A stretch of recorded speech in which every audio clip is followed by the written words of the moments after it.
At midnight, my sister texted, "Your apartment is closer to the airport. I'm dropping off my 3 kids." At 12:03 a.m., my phone lit up on the coffee table. I wasn't asleep yet. I rarely am before 1. My job makes late nights feel normal. Emails from the West Coast, a spreadsheet that always needs one more check, a client who thinks urgent is a personality trait. The message was from my sister, Kendra. "Kendra, your apartment is closer to the airport. I'm dropping off my 3 kids." Number greeting. Number greeting. Number greeting. No, please. Just a statement like she'd already spoken to me and I'd agreed. I stared at it long enough for the screen to dim. Then I tapped it awake again and read it a second time, as if the words might rearrange into something reasonable. My apartment is closer to the airport, 11 minutes without traffic, 15 with it. I'd chosen this place because I travel for work twice a month, and because I like predictable things. Same bus line, same grocery store, same quiet. Kendra had never cared about my preferences. She cared about convenience and optics. I set my phone down, opened my notes app, and typed the date. January 14th. 12:03 a.m. K text. "Your apartment is closer to the airport. I'm dropping off my 3 kids." Then I waited. The second message came at 12:06. "Kendra, they'll be asleep. Don't make it a thing." There it was, the preemptive framing. If I objected, I'd be the one making it a thing, not her, the person announcing a midnight drop-off like she was scheduling a package delivery. I didn't answer yet, not because I didn't know what to say, but because I knew how Kendra worked. She loved the moment where she could tell other people a story about me. She'd call our mother by morning and say I was cold or dramatic or holding grudges. She would tell her friends that she does everything for everyone, and I can't even help with the kids for one night. She needed that narrative more than she needed actual help. I took a breath and looked around my living room. The lamps were off. Only the glow from the street through the blinds cut thin lines across my rug. My suitcase was half packed by the hallway closet. I had a 9:10 a.m. flight to Denver for a 2-day training. That's why I'd gone to bed early. That's why I'd laid out my passport and ID, checked in online, set the coffee timer. I had planned the morning with the kind of precision you don't notice until someone tries to throw a bowling ball through it. I picked up my phone and replied carefully, "Me, Kendra, I have a flight in the morning. I can't take the kids overnight." It was simple. It was true. It didn't insult her. It didn't ask for details. It didn't open a negotiation.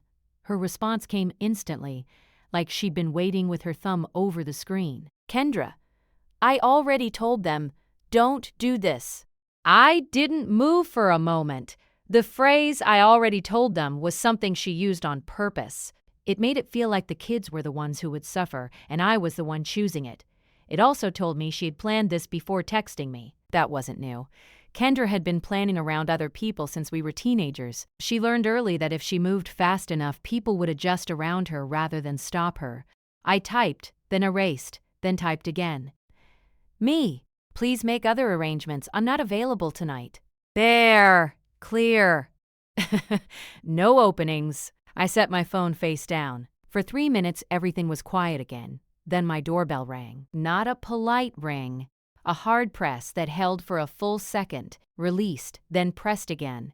My apartment building had a small lobby with a camera. Anyone who buzzed could be seen on my phone, if I chose to open the app. I didn't open it yet. The bell rang again.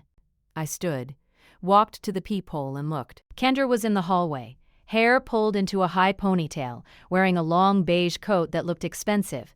She carried a tote bag on one shoulder like she was headed to brunch, not abandoning her kids at midnight. Behind her, 3 small shapes leaned against the wall with backpacks and blankets. Ava, 8, clinging to a stuffed panda. Miles, 6, half asleep, cheek pressed to his own backpack. And Nora, 4, already crying quietly, the kind of sound that's all air and no volume. Kendra saw my shadow at the door and smiled like I was an employee who'd finally come to the front desk. She mouthed something I couldn't hear, probably open up. I didn't. I stepped back and opened the camera feed on my phone instead. The timestamp showed 12:11 a.m. The hallway audio picked up muffled voices. Kendra leaned down to the kids and said, loud enough for the door to catch it, "Auntie's just tired. She'll open the door." She loves having you."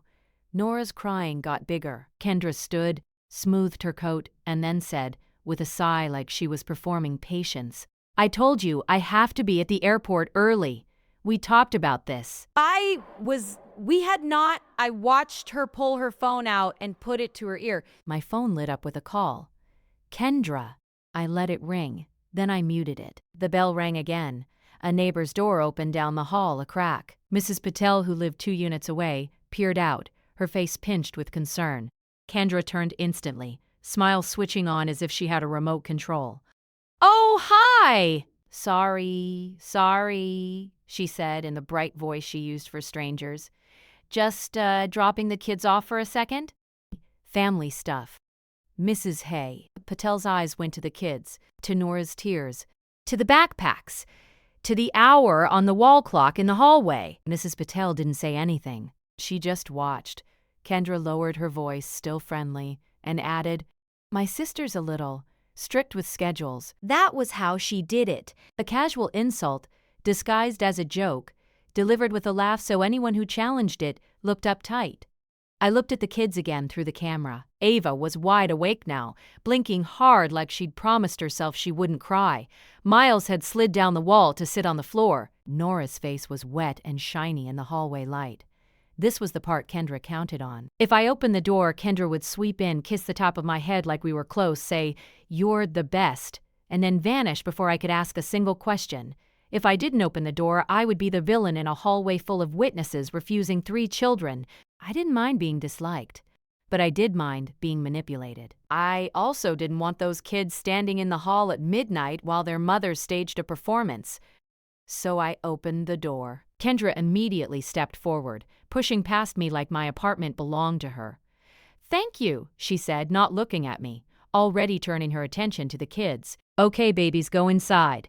Shoes off, unless you want Auntie to yell." I didn't correct her. I didn't raise my voice. I didn't say I never yell. I watched the kids shuffle in. Nora ran straight to my couch. Ava paused near my bookshelf like she was waiting for instructions. Miles stood in the entryway swaying, his eyes half closed. Kendra set the tote bag on my kitchen counter and reached into it, pulling out 3 little plastic containers. "They're snacks," she announced, "and their iPads are charged. Ava's allergy meds are in the side pocket. Miles needs his white noise. Nora will cry for 10 minutes, then she'll pass out." She spoke like she was giving a hotel clerk the details of a reservation. I closed the door behind her. "Kendra," I said calmly, "you can't do this." She didn't even pretend not to understand. She rolled her eyes. "I can." "I am. It's one night." "It's midnight," I said. "And I told you no." She finally turned to me, her expression tight and controlled, like a smile that didn't make it all the way. "Are you really going to do this in front of them?" I glanced toward the living room. Nora was curled on my couch with her blanket. Ava stood awkwardly by my dining chair, holding her stuffed panda's paw like a handle. Miles had leaned his head against the wall. "I'm not doing anything in front of them," I said. "You are." Kendra's eyes sharpened, then softened again into her public face. "Don't start. I have a flight, okay?" The sitter canceled. "Josh is useless as usual." "I'm doing this for my job. You work from home. You'll be fine." I worked hybrid, and my job was not fine, but Kendra wasn't speaking facts. She was stacking excuses like blocks, building a tower tall enough to stand behind. "What time is your flight?" I asked. Her lips pressed together. "Early." "What time, Kendra?" She sighed dramatically, like I was asking for her social security number. 6:30. From where? She stared at me. Why does it matter? Because I had been to this airport enough times to know the morning schedule. Because 6:30 didn't align with midnight emergency drop-off. Because she was careful with details when she had them, and careless when she was lying. "It matters," I said evenly. "If you're flying at 6:30, you could have asked earlier." Kendra scoffed and waved a hand.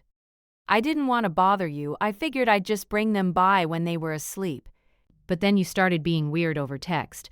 I took my phone from my pocket and tapped my screen, holding it so she could see her own message. The timestamp glowed. She didn't look at it. Instead, she stepped closer, lowering her voice. Do you know what Mom would say if she knew you were doing this? If she knew you were refusing to help your own sister, there it was, the familiar lever. Our mother's approval. The family script. Kendra never asked. She enlisted authority. I didn't respond to that. I walked to my kitchen counter and picked up her tote bag by the straps. It was heavy, too heavy for one night. I set it on the floor and unzipped the top pocket. Inside were folders, not kid stuff, paperwork. Kendra's hand shot out, faster than I expected. She grabbed the zipper and shoved it closed. Her smile returned immediately, but it looked painted on. "Don't go through my things," she said sweetly. "What's in there?" I asked. "Nothing," she said. "Then it shouldn't matter."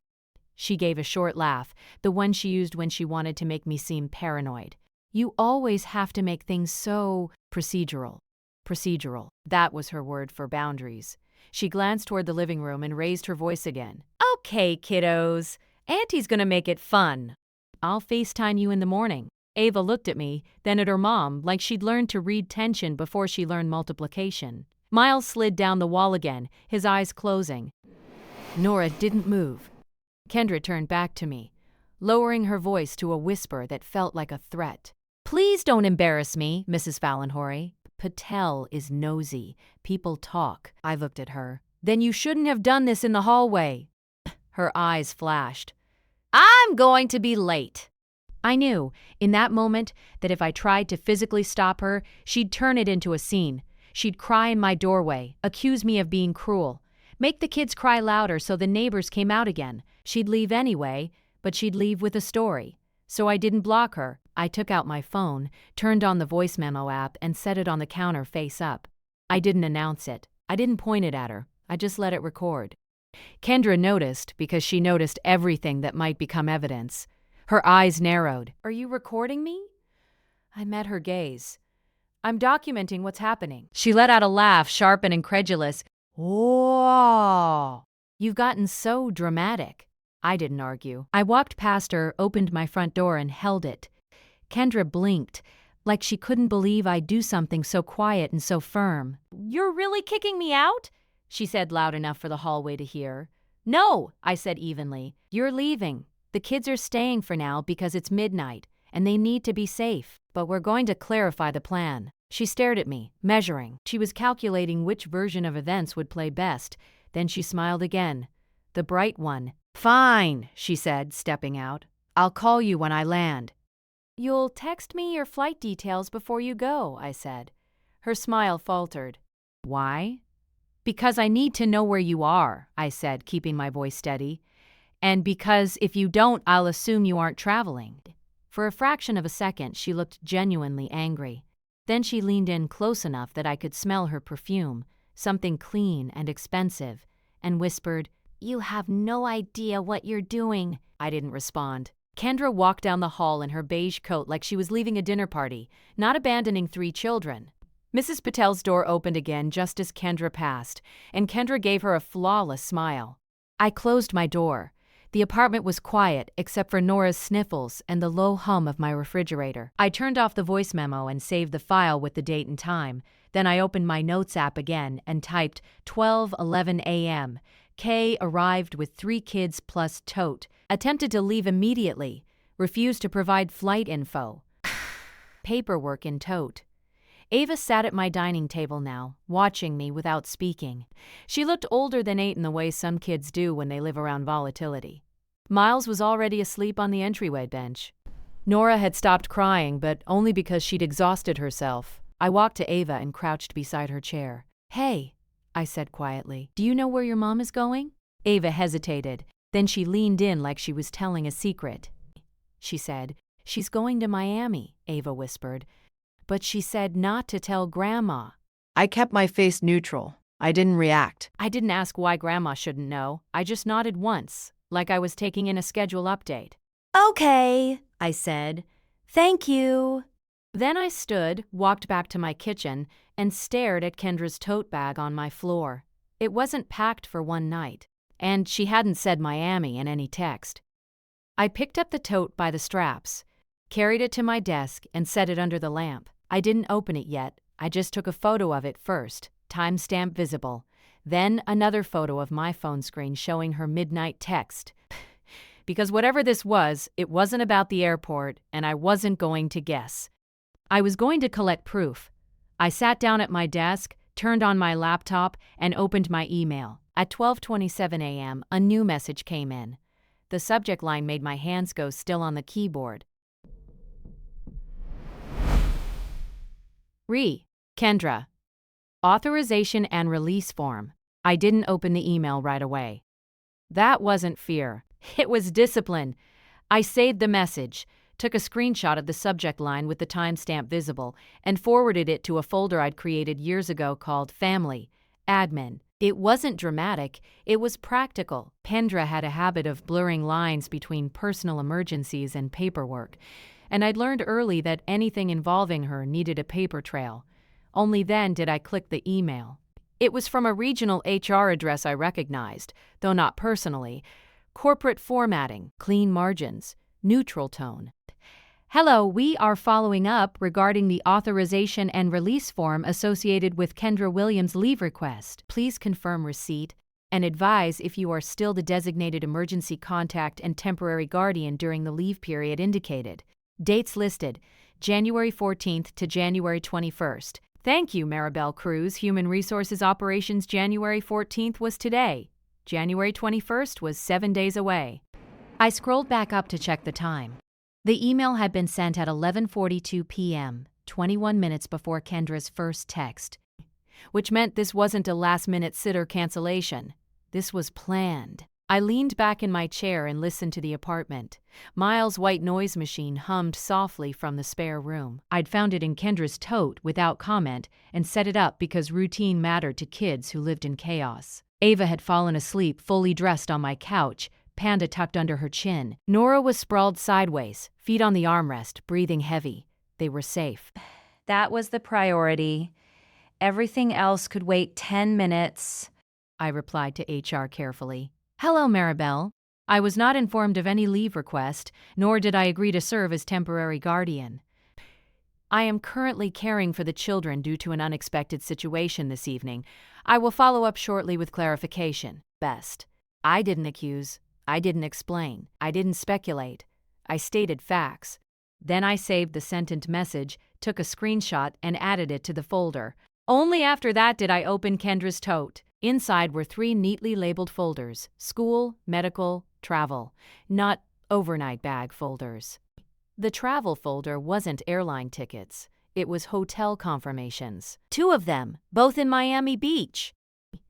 One under Kendra's name, one under a man's name I didn't recognize.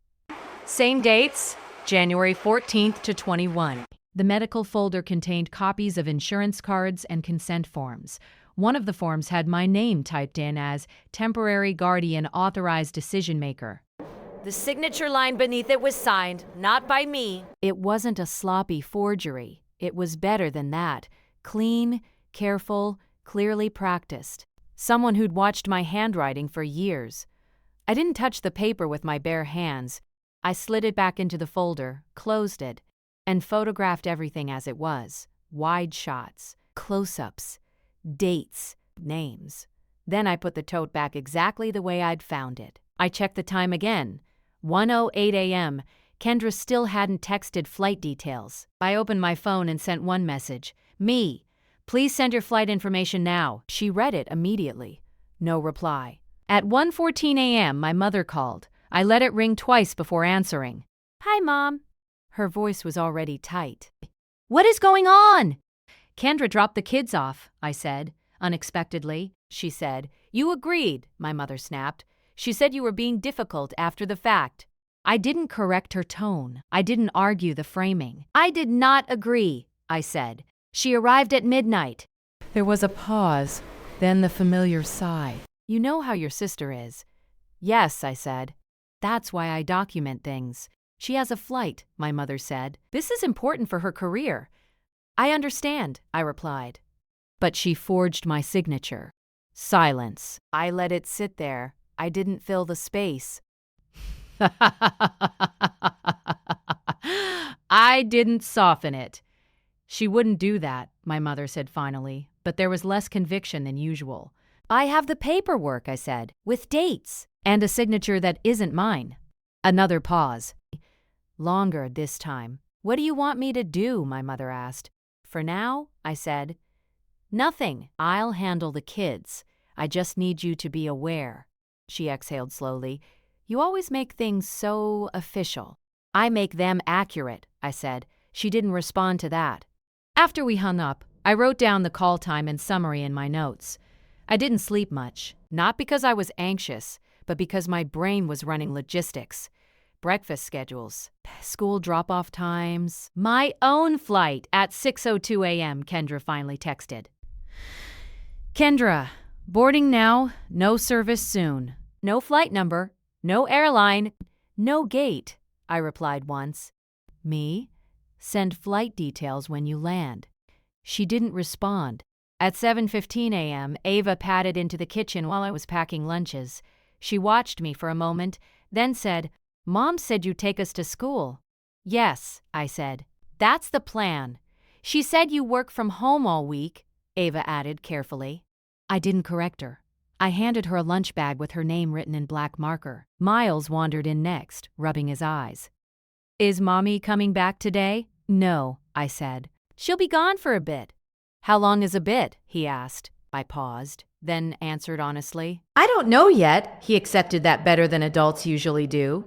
By 8:40 a.m., I had the kids in the car. I drove Ava and Miles to their elementary school first. The secretary smiled when she saw me. Hi, you must be Aunt. Yes, I said. I'm on the emergency list. She checked the screen. It says here you're the temporary guardian this week. Yes, I said again evenly. She printed a form and slid it across the counter. Just sign here. I didn't. I'll need to review this first, I said. Her smile faltered slightly. It's just standard. I understand, I said. I'll review it. She nodded, confused but polite, and took the paper back. At Nora's daycare, the director asked for a copy of the authorization form. I'll send an updated one later today, I said. I was calm, not defensive, just factual. By 10:12 a.m., I was back in my apartment. My suitcase still sat by the door, untouched. I emailed my manager, explained I'd need to attend the Denver training remotely due to a family emergency. No details, no drama. Then I opened my laptop and began building a timeline. Dates, emails, photos. Screenshots, call logs. At 11:46 a.m., HR replied, Thank you for clarifying. We have noted your response. We will need to review the authorization form submitted. Please advise if you have documentation indicating you did not consent. I attached 3 things: a screenshot of Kendra's midnight text, a photo of the forged form, a screenshot of my notes app showing the time I documented the drop-off. No commentary. At 12:30 p.m., my mother texted, Mom, Kendra says you're overreacting. She says it's just paperwork. I replied, Me! Forgery isn't paperwork, it's liability. She didn't answer. The rest of the afternoon passed quietly, too quietly. At 4:18 p.m., I received a notification from a private Facebook group I'd been added to years ago, but never left. William's Family and Friends. Kendra had posted a photo of herself at what looked like a poolside bar. Sunglasses. A wide smile, ocean in the background. Caption, grateful for family who always has my back so I can chase big opportunities. Some Dom, #blessed, #single mom strong. The comments rolled in quickly. You deserve this! So proud of you! Those kids are lucky to have such an amazing mom. I didn't comment. I took screenshots. Then I clicked the tagged location, Miami Beach. At 6:03 p.m., Ava asked if she could call her mom. Yes, I said. After dinner. When Kendra answered, she was loud and cheerful. Too cheerful. Ava! Baby! Are you being good for Auntie? Yes, Ava said. She made pasta. Kendra laughed. See? Told you she'd handle it. Ava hesitated. Mom, when are you coming home? There was a pause. Just a fraction too long. Soon, Kendra said. I'm just working. I watched Ava's face change. Not dramatically, Just a quiet recalibration. After the call, Ava went to her room without speaking. At 9:17 p.m., HR emailed again. We have identified discrepancies in the authorization documents submitted. We will be placing Kendra Williams' leave status under review. Further contact may be required. I saved it! Then, at 9:42 p.m., an email arrived from an address I didn't recognize. Subject: regarding the children. The sender's name made my chest go still. It was the man from the hotel confirmation. And the first line of the email told me exactly what Kendra had been doing. Because he thought I already knew. And that was the moment I found the key receipt. The one that explained why midnight had been convenient, why 7 days mattered, and why she had been so confident I'd stay silent. I didn't reply to the email right away. I read it twice. Then a third time, slower. The sender introduced himself as Daniel. He wrote politely, almost carefully, like someone stepping onto unfamiliar ground. Hi, I'm sorry to contact you this way. Kendra told me you were fully aware of the arrangement and were supportive. I assumed you were the best person to reach out to regarding the kids if anything urgent came up while we're traveling. She mentioned you'd agreed to cover school and childcare this week so she could focus without distractions. Please let me know if that's still okay. Daniel, no apology for inconvenience, no hint of wrongdoing, because from his perspective, there wasn't any. I saved the email. Then I checked the metadata, sent from a corporate domain. Senior leadership title in the signature block, public-facing role, the kind of person whose name appeared on conference panels and LinkedIn posts about integrity. I didn't answer him yet. Instead, I added his email to the timeline. Then I closed my laptop and made dinner. That was the thing about waiting. You still had to live inside the time you were creating. Over the next 2 days, Kendra settled into her absence comfortably. She sent the occasional photo, pool, smoothie, skyline, always with a caption that implied productivity. Meetings all day, grinding but grateful. Worth it. She never asked about the kids' homework. Never asked if Miles's cough had gone away. Never asked if Nora had stopped waking up crying at night. But she did post. By Wednesday morning, her Facebook post had nearly 200 reactions. People commented about sacrifice, about how hard single motherhood was, about how it takes a village. I didn't engage. I collected. Every post was screenshot with the URL and timestamp visible. Every comment thread archived. Every inconsistency noted. At school pickup that afternoon, the secretary asked casually, "How long will the kids be with you?" "I'm not sure yet," I said. She frowned. "We usually need updated authorization if it's longer than 5 days." "I'll handle it," I said. She nodded, trusting. Trust was a fragile thing. Kendra used it like currency. I treated it like glass. On Thursday evening, Daniel emailed again. "Hi, just checking in. Kendra mentioned you might be busy with work. No rush, just want to make sure we're aligned." Aligned. I stared at the word for a long time. Then I replied briefly, "Hi, Daniel. I was not informed of any travel arrangement and did not consent to guardianship. I'm currently caring for the children due to an unannounced drop-off. I'm gathering documentation and will follow up shortly." "I didn't accuse. I didn't explain further." His response came 10 minutes later. "I'm surprised to hear that. Kendra was very clear that this was discussed and approved. Please let me know what documentation you need." That was enough. I saved the exchange and added it to the folder labeled Third-Party Confirmation. By Friday, the kids had settled into a rhythm. Ava did her homework at my dining table without being asked. Miles stopped asking. When his mom was coming back and started asking what was for dinner, Nora followed me from room to room like she was memorizing where I'd be. I didn't make promises. I made consistency. That same Friday afternoon, my mother stopped by, unannounced. She stood in my doorway, took in the backpacks, the shoes by the wall, the artwork taped to my fridge. "You look organized," she said. "I am," I replied. She sat at the table, folded her hands. "Kendra says you're blowing this out of proportion." Bess, I have documentation," I said. "HR is reviewing her leave. There's a forged signature. There's a third party involved who believed I'd agreed to this." My mother's mouth tightened. "She says you're trying to ruin something important for her." "I'm not doing anything," I said. "I'm responding." She didn't like that answer, but she didn't argue. Before she left, She paused at the door. She's planning a dinner when she gets back. Wants everyone there. Says it'll clear the air. I nodded once. When? Sunday, my mother said. She's flying back Saturday night. I wrote it down after my mother left. Aim Sunday. Family dinner. Kay hosting. That was the first time Kendra had voluntarily gathered witnesses. I didn't respond to the invitation immediately. I waited until Saturday morning, then replied with a single word, me. Okay. Saturday night, Kendra texted. Kendra, landing soon. Flight was delayed. No apology, no thanks.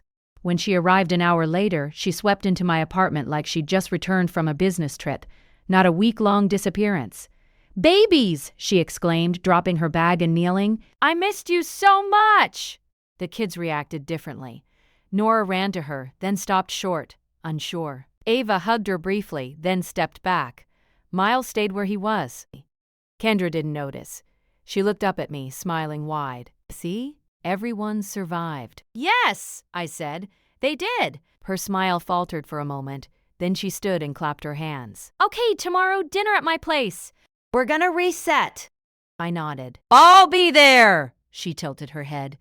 You've been quiet. I've been busy, I said. She laughed, light and dismissive. You always make things feel heavier than they are. I didn't correct her. That night, after she took the kids home, I laid everything out on my desk. Printed emails, screenshots, the forged form, the HR correspondence, Daniel's messages, the Facebook post, the hotel confirmations, the timeline. I organized them into a single digital folder and a physical binder. I didn't highlight, I didn't annotate emotionally, I labeled. Sunday evening arrived on schedule. Kendra's house was full. My mother, 2 aunts, a cousin, a neighbor. Kendra liked to impress. Even Daniel was there, introduced as a colleague who happened to be in town. Kendra played hostess flawlessly. Wine poured, laughter staged, stories told carefully. She waited until dessert to address me. I just want to say, she began, smiling around the table, that I'm grateful. Not everyone steps up when family needs them, but some people did. She looked directly at me. Applause followed. Soft, encouraging. I felt every eye turn. I didn't smile. I didn't object. I reached into my bag and placed the binder gently on the table. I agree, I said calmly. You're good with money. Gratitude matters. That's why I think it's important we clarify what actually happened. The room went still. Kendra's smile froze. I opened the binder to the first page, and that was when I finally spoke. Not with emotion, but with facts, with dates, with witnesses already seated at the table, and let the truth step into the room on its own. I didn't raise my voice. I didn't look at Kendra first. I looked at the table. On January 14th at 12:03 a.m., I said evenly, Kendra texted me that she was dropping off her 3 children because my apartment was closer to the airport. That was the first notice I received. I slid the printed screenshot across the table. The timestamp was clear, the wording unchanged. She arrived at my apartment 8 minutes later, I continued, without my consent, and attempted to leave immediately. I turned a page. This, I said, holding it up, is an authorization form submitted to her employer listing me as temporary guardian from January 14th through January 21st. I didn't say forged. I didn't need to. My signature appears here, I added, but I did not sign it. Silence moved around the table in small, uncomfortable shifts. A fork clinked against a plate. Someone cleared their throat. Kendra laughed lightly. You're really doing this right now? I didn't respond to her. I turned the binder so the next page faced Daniel. Daniel, I said, using his name for the first time, you emailed me on January 16th under the impression that I had agreed to care for the children so Kendra could travel with you. His posture changed immediately. He sat straighter, confusion replacing his polite smile. That's correct, he said slowly. She told me it was handled. I nodded once. It wasn't. I placed his email on top of the stack. This message confirms that representation. My mother spoke then, her voice uncertain. Kendra, is this true? Kendra's face had gone tight. Not angry. Controlled. the way she looked when she was trying to decide which version of herself would play best. "You're making this sound much worse than it was," she said. "It was just a week. I trusted my sister. I didn't think she'd turn it into a legal case." "I didn't," I said. "Your employer did. That landed differently." Daniel's brow furrowed. "Your employer?" I turned another page. "On January 14th, I said, HR contacted me asking me to confirm guardianship during your leave. I clarified that I had not agreed. They reviewed the documentation and identified discrepancies. I slid the email forward. The words "leave status under review" sat in black and white. Kendra's smile finally disappeared. "You contacted my job?" she snapped. "They contacted me," I replied, "because you listed me." Daniel pushed his chair back slightly. "You told me this leave was approved. You said the children were covered." "They were," Kendra said quickly. "My sister handled it." "I handled an emergency you created," I said. "I did not agree to the arrangement." One of my aunts spoke quietly. "Kendra, why wouldn't you just ask her?" Kendra exhaled sharply. "Because she always says no. Because she likes control. Because she doesn't understand how hard this is for me." "No one interrupted her. That was the mistake." I waited until she finished. Then I said, "Here's what I did understand." I turned to the final section of the binder. I understood that 3 children were left without a confirmed guardian, that school and medical forms were submitted without consent, that a third party was misled, and that all of this was done publicly, through social media posts thanking supportive family, while the reality was different. I placed the screenshots of her Facebook post on the table. The location tag. The date. Daniel looked at them, then at her. "You said you were in meetings," he said. "I was," she replied too quickly. "Some of them were." He raised a hand. Not angry. Measured. "You told me you were free because everything at home was settled." "It was settled," she insisted. "They were safe. They were safe because someone else absorbed the impact," I said, without being asked. The room was quiet now, no performative smiles, no easy laughter. My mother looked at her hands. One of my cousins stared at the binder to avoid looking at Kendra. Daniel stood.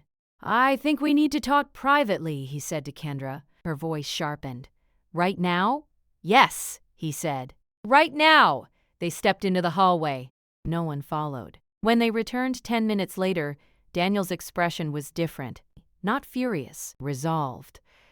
"I won't be continuing this relationship," he said calmly, "and I'll be speaking with HR on Monday." Kendra's face had gone pale. She looked at me then, not with anger, but with something closer to disbelief. "You could have just talked to me." "I did," I said. "You didn't listen." She opened her mouth, then closed it again. I stood and closed the binder. "I'm not here to punish anyone," I said. "I'm here to set boundaries." I looked around the table. "I will continue to be present for the kids when asked, and when it's reasonable. I will not be listed, signed for, or volunteered without consent again." No one argued. I picked up my bag. As I reached the door, my mother said quietly, "I didn't know." "I know," I replied. Outside, the air was cool and steady. I breathed it in. The next week was quiet. Kendra's leave was officially reclassified. The forged document became part of an internal review. She didn't lose her job, but she didn't get promoted either. She stopped posting online. The kids adjusted. They came over on scheduled days. We used shared calendars, written agreements. I decided to like it absent mine. Kendra spoke to me less. When she did, her tone was careful. That was enough. I didn't feel victorious. I felt settled. My apartment returned to its rhythm. Same grocery store, same bus line, same quiet. And this time when my phone lit up late at night, it was just a notification. Not a demand.